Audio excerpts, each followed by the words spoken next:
Señor, abre mis labios y mi boca proclamará tu alabanza.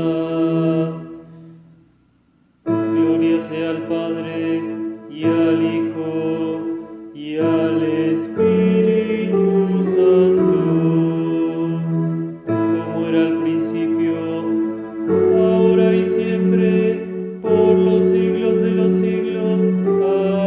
Amén.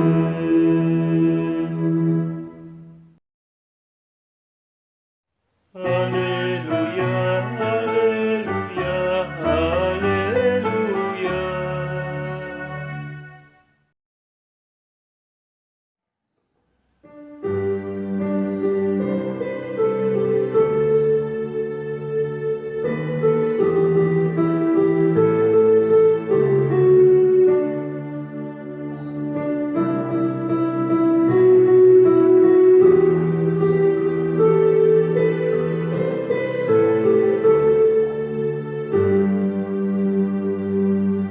Venid, aclamemos al Señor, demos vítores a la roca que nos salva. Entremos ante Él dándole gracias, aclamándolo con cantos, porque el Señor es un Dios grande, soberano de todos los dioses, tiene en sus manos las cimas de la tierra y son suyas las cumbres de los montes. Venid, aclamemos al Señor, demos vítores a la roca que nos salva. Entremos ante Él dándole gracias, aclamándolo con cantos. Suyo es el mar porque Él lo hizo, la tierra firme que sus manos modelaron. Entremos y postrémonos por tierra, bendiciendo al Señor nuestro Creador. Venid, aclamemos al Señor, demos vítores a la roca que nos salva.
capítulo 12, y escrito está: Cuando llegue ese día dirás, a ti Señor cantaré, aunque te enojaste contra mí, tu indignación cesó y me has dado consuelo. Vean a Dios, mi Salvador. Puedo estar confiado y sin temor alguno, porque el Señor es mi fortaleza y mi canción. Él es mi Salvador. Y con gran gozo sacarán ustedes agua de las fuentes de la salvación. Cuando llegue ese día, dirán ustedes, alaben al Señor, aclamen su nombre. Alaben sus acciones entre los pueblos. Recuerden que su nombre es incomparable. Canten salmos al Señor, porque sus obras son magníficas. Que toda la tierra lo sepa. Tú que habitas en Sión, canta y regocíjate, que en medio de ti grande es el Santo de Israel. Señor, ten piedad de nosotros. Demos gracias a Dios. La lectura de la epístola se encuentra escrita según el apóstol Santiago, en el capítulo 1, versículos 16 hasta el 21, y escrito está: Queridos hermanos míos, no se equivoquen. Toda buena dádiva y todo don perfecto desciende de lo alto, del Padre de las luces, en quien no hay cambio ni sombra de variación. Él, por su propia voluntad, nos hizo nacer por medio de la palabra de verdad, para que seamos los primeros frutos de su creación. Por eso, amados hermanos míos, todos ustedes deben estar dispuestos a oír, pero ser lentos para hablar y para enojarse, porque quien se enoja no promueve la justicia de Dios. Así que despójense de toda impureza y de tanta maldad, y reciban con mansedumbre la palabra sembrada, que tiene el poder de salvarlos. Señor, ten piedad de nosotros. Demos gracias a Dios. La lectura del Evangelio se encuentra escrita según San Juan, en el capítulo 16, versículos 5 hasta el 15, y escrito está: Pero ahora vuelvo al que me envió y ninguno de ustedes me pregunta, ¿a dónde vas? Al contrario, por esto que les he dicho, su corazón se ha llenado de tristeza. Pero les digo la verdad, les conviene que yo me vaya, porque si no me voy, el Consolador no vendrá a ustedes, pero si me voy, yo se lo enviaré. Y cuando Él venga, convencerá al mundo de pecado, de justicia y de juicio. De pecado por cuanto no creen en mí, de justicia por cuanto voy al Padre y no me verán más, y de juicio por cuanto el príncipe de este mundo ya ha sido juzgado. Aún tengo muchas cosas que decirles, pero ahora no las pueden sobrellevar.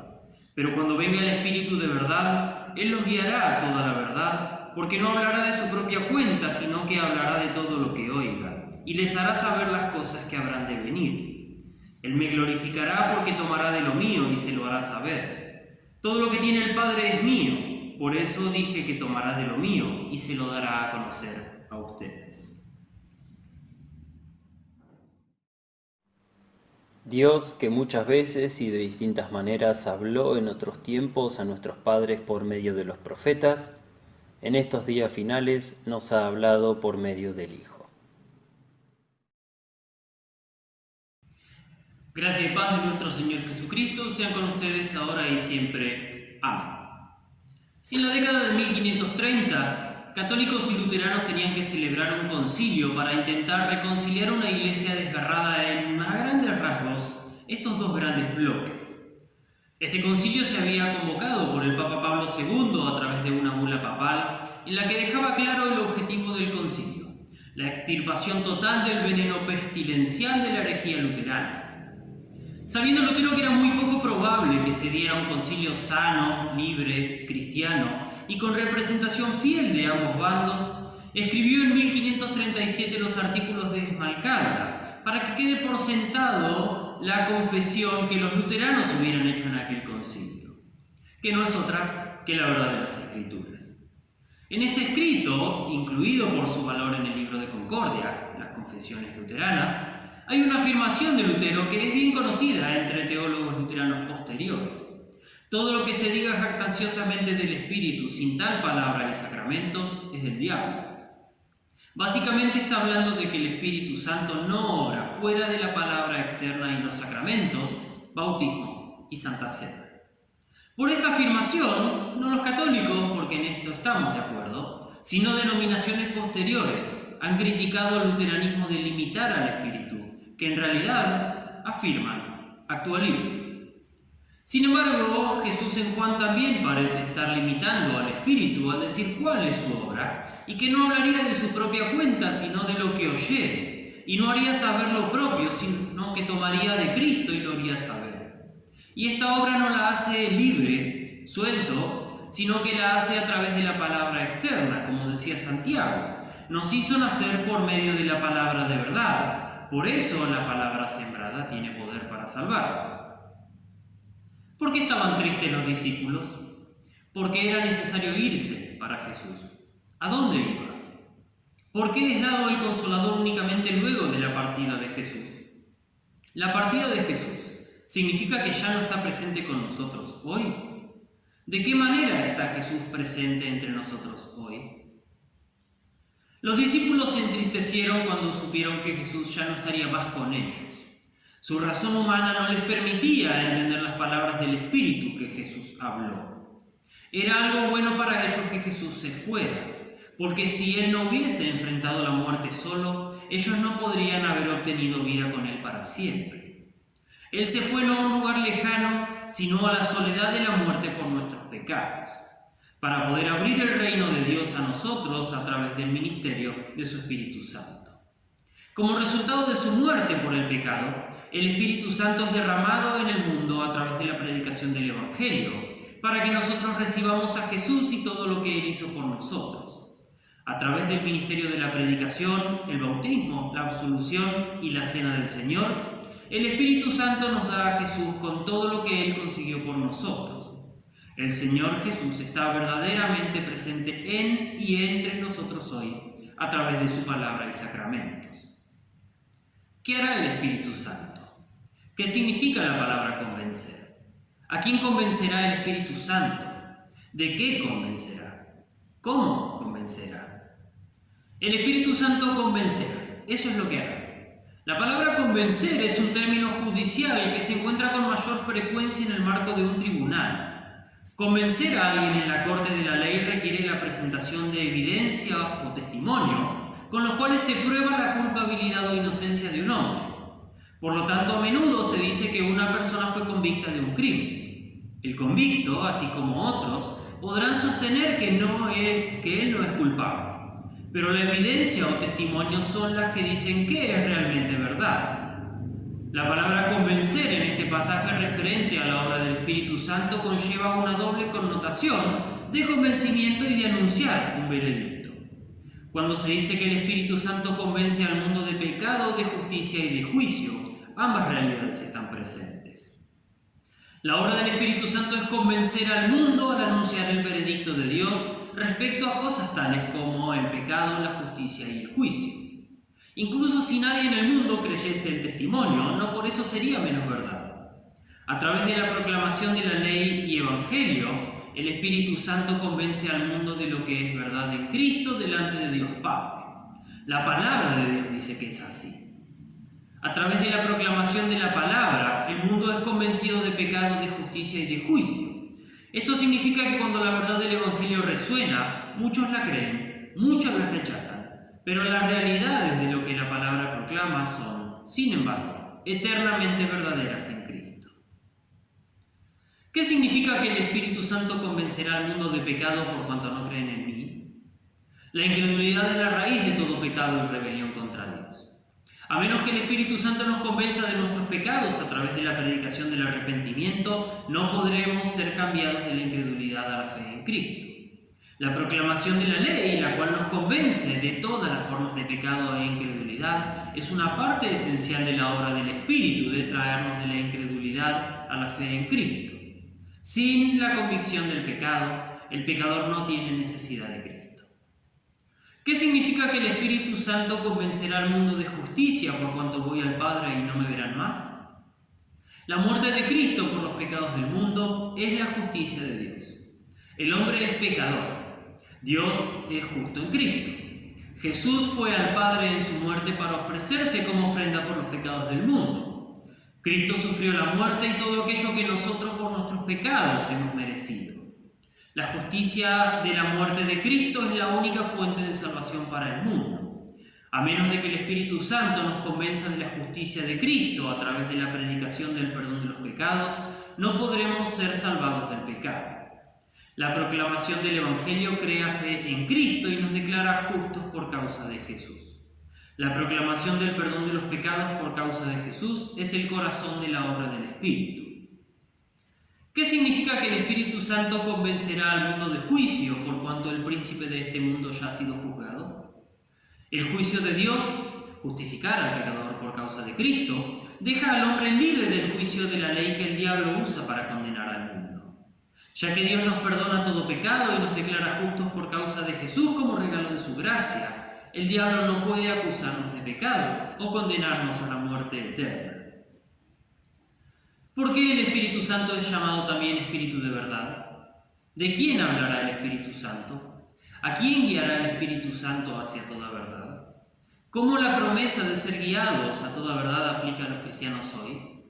¿Será el mensaje del Espíritu Santo algún otro que el Evangelio de Cristo? ¿Cómo podremos distinguir el Espíritu de Cristo y el Espíritu del Anticristo? ¿Quién o qué nos da el Espíritu Santo? El Espíritu Santo es llamado Espíritu de verdad porque da testimonio de aquel que es el camino, la verdad y la vida. Nadie viene al Padre sino por medio del Hijo. Aquellos que creen en el Hijo han sido llamados e iluminados por el Espíritu. Esa es la obra del Espíritu: convencer al mundo de pecado, de justicia y de juicio. El Espíritu Santo glorifica a Cristo hablando de lo que es suyo, la justicia eterna, y declarándola a nosotros. No hay otra obra del Espíritu que traernos a Cristo y su justicia, para que todo lo que Él es se haga nuestro. El mensaje del Espíritu es el Evangelio de Jesucristo. Todo espíritu que no predique a Cristo y a este crucificado es el espíritu del Anticristo. ¿Cómo está nuestro convencimiento? ¿Estamos convencidos de nuestro pecado? ¿Estamos convencidos de nuestra justicia? ¿Estamos convencidos del juicio de Dios? ¿Creemos en la palabra de verdad que nos trae el Espíritu? ¿Creemos que en esta palabra de verdad el Espíritu hace su obra? Si las respuestas a todas estas preguntas fueran afirmativas o positivas, acá estaría todo resuelto, yo diría amén y se terminó el sermón. Pero la cuestión es que en realidad las respuestas a estas preguntas no suelen ser tan positivas como debieran, o directamente no suelen ser afirmativas. Porque si fuese tan fácil y tan sencillo responder aprobadamente a estas preguntas, Dios no hubiera dado específicamente 2 mandamientos, el primer y el tercer mandamiento, que nos exigen creer y confiar solo en Él y amar y tener por santa la palabra y su predicación. La función principal de esos mandamientos no es que los hagamos para ser salvos, porque eso sería un error redundante. Si creo que haciendo estos mandamientos me salvo, creo que me salvo por mis obras, por ende confío en mí, por ende mi Dios soy yo, y no en el Dios verdadero, porque confío en mí mismo y mis obras, y no en Dios para salvación. Por eso la función principal de estos mandamientos es ser usados por el Espíritu para convencernos de pecado, para que entonces recibamos la justicia y el juicio de Dios en el Evangelio.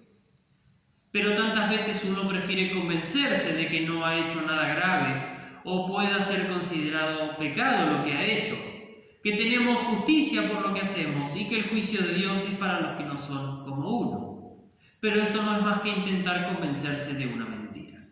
Convencerse de una santidad y una justicia que nos salvan, porque no son tales. Necesitamos convencernos de pecado por la predicación de la ley y arrepentirnos pidiendo perdón, para que por el Evangelio se nos otorgue la justicia y el juicio de Dios. Nos convenía que Cristo se fuera. Primero que se fuera de su grupo de apóstoles a enfrentar la muerte y el castigo por los pecados del mundo, entregando su vida en la cruz. Si Él se hubiera quedado, primando su relación y amistad con sus discípulos, dejándolos a ellos felices, la tristeza hubiera sido eterna. Por eso Él toma el camino contrario, el camino de una tristeza y sufrimiento temporal para después sí, finalmente, tener gozo eterno. Y la tristeza y el sufrimiento temporal no es específicamente de los 12 a quienes dejaba, sino principalmente suya, porque se va a sufrir él mismo, para que ya no haya castigo para los pecadores. Cristo es la justicia. Su muerte en la cruz gana la justicia. Él es el único cumplidor fiel de los 10 mandamientos, la ley de Dios. Por lo tanto, es el único justo. Pero el justo no guardó la justicia para sí, sino que se puso en lugar de los pecadores para que los pecadores fuesen tratados como justos. Él es nuestra sangre sustitutiva que Dios exigía para perdonar pecados. Por eso Él es nuestra justicia.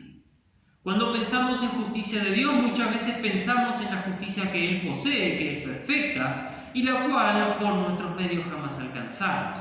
Pero cuando hablamos de justicia de Dios, en realidad hablamos de Dios justificando al pecador por causa de Cristo. Por eso también nos convenía que Cristo se fuera de este mundo para que venga el Espíritu Santo. Porque esta justicia de Cristo se recibe por la fe, que obra el Espíritu Santo. Y si Cristo no se iba, no podía enviarlo. Y si no lo enviaba, no iba a poder obrar la fe en nadie. Y si nadie tenía fe, nadie se apropiaba tampoco de la justicia y el juicio de Dios. No nos hubiese favorecido. Por eso convenía que Cristo no solo fuese a la cruz, sino que también se fuera nuevamente al Padre. Cuando la justicia es recibida por fe, ahí se da nuestro juicio, cuando somos declarados justos por la fe que se apropia de la justicia de Cristo. Y esto también es obra de Dios. Creo que ni por mi propia razón, ni por mi propio poder puedo creer en Jesucristo, mi Señor, ni venir a Él, sino que el Espíritu Santo me ha llamado mediante el Evangelio, iluminado con sus dones, santificado y conservado en la verdadera fe. Toda nuestra salvación es obra de Dios y no hace nada al azar, sino que todo lo hace trazado por su voluntad, que es amor, porque Él quiere que todo se salve. A veces al pensar en el juicio de Dios pensamos en un castigo terrible que le va a tocar a los malos. Sin embargo, el juicio de Dios es Dios como juez eterno, declarando justos a los pecadores por causa de Cristo por medio de la fe. Convencidos de pecado, justicia y juicio por la fe obrada por el Espíritu Santo, vivimos nuestra vida conforme a la convicción de estas realidades. Por eso siempre buscamos el Evangelio y los dones con los que el Espíritu Santo nos llama e ilumina, que son su palabra y sacramentos. Porque este convencimiento de pecado, justicia y Cristo no es una cosa de por única vez en la vida. Sí en el bautismo, donde una única vez nacemos de nuevo, así como una única vez nacemos para vivir en este mundo. Pero no es una cosa de una vez y nunca más en cuanto al oír la palabra de Dios, recibir la absolución del confesor como de Dios mismo y recibir el cuerpo y sangre de nuestro Señor Jesucristo, entregado a nosotros en el pan y el vino para que comamos y bebamos. En estos medios el Espíritu Santo hace su obra de convencernos para que seamos traídos al arrepentimiento y a la fe por Él, para el perdón de los pecados por causa de Cristo. Esta es la obra del Espíritu Santo, entregarnos a Cristo cuantas veces fuera necesario. Y como nunca dejamos de necesitar a Cristo porque somos pecadores, siempre el Espíritu Santo nos está entregando a Cristo. Incluso en estos momentos de calamidad nacional y mundial, su palabra no deja de ser predicada, porque el Espíritu Santo sigue haciendo su obra en nosotros, como la va a hacer hasta el día en que cese toda obra, y Él mismo seque toda lágrima de nuestros ojos. Amén. Y la paz de Dios, que sobrepasa todo entendimiento, guarde sus corazones y mentes en Cristo Jesús. Amén.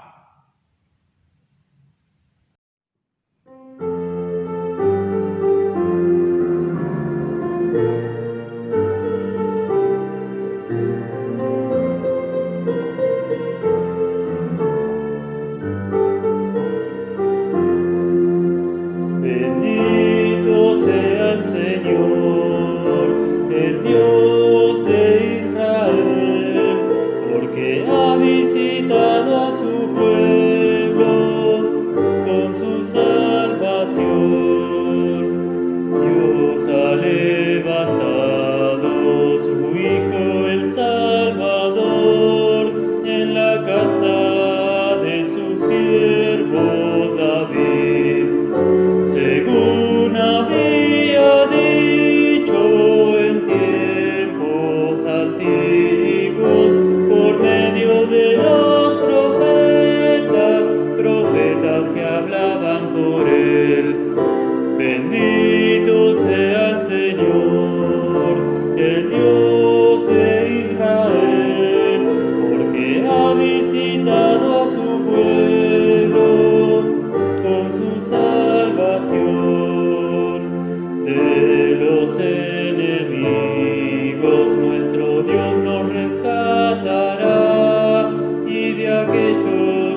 promesas que le hizo Abraham. Bendito sea el Señor, el Dios de Israel, porque ha visitado a su pueblo con su salvación. Dios va a concedernos que libres y sin temor y arrancados de los que hacen mal, unidos en su reino, le estemos sirviendo con santidad y justicia por siglos y siglos sin fin. Bendito sea el Señor, el Dios de Israel, porque ha visitado a su pueblo con su salvación. A ti, niño, te llamarán profeta del Señor, porque preparará sus caminos, pregonando la paz y el perdón. Bendito sea el Señor, el Dios de Israel, porque ha visitado a su pueblo con su salvación, a darles la salvación. Viniste, oh Señor, llegaste a tu pueblo para entregarles perdón. Bendito sea el Señor, el Dios de Israel, porque ha visitado a su pueblo con su salvación. En su misericordia nuestro Dios nos visitará, como sol que nos ilumina, guiándonos por senderos de paz. Bendito sea el Señor, el Dios de Israel, porque ha visitado a su pueblo con su salvación. Gloria al Padre eterno, gloria a Dios Hijo Jesús, gloria al Espíritu Santo por los siglos y siglos sin fin. Bendito sea el Señor, el Dios de Israel, porque ha visitado a su pueblo con su salvación.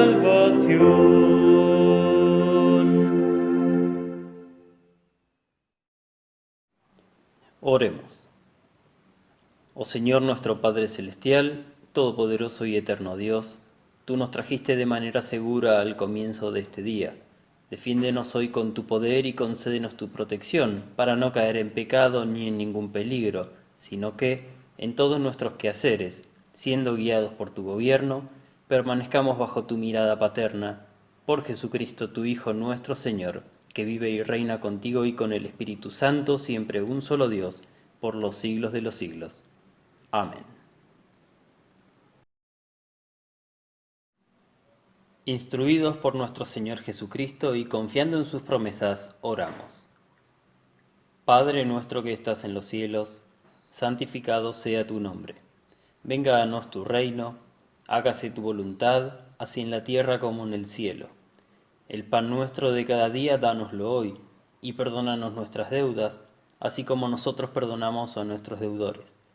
Y no nos dejes caer en la tentación, mas líbranos del mal. Porque tuyo es el reino, el poder y la gloria, por los siglos de los siglos. Amén. Bendigamos al Señor, demos gracias a Dios. El Señor Todopoderoso y Misericordioso, el Padre, el Hijo y el Espíritu Santo, los bendiga y los guarde.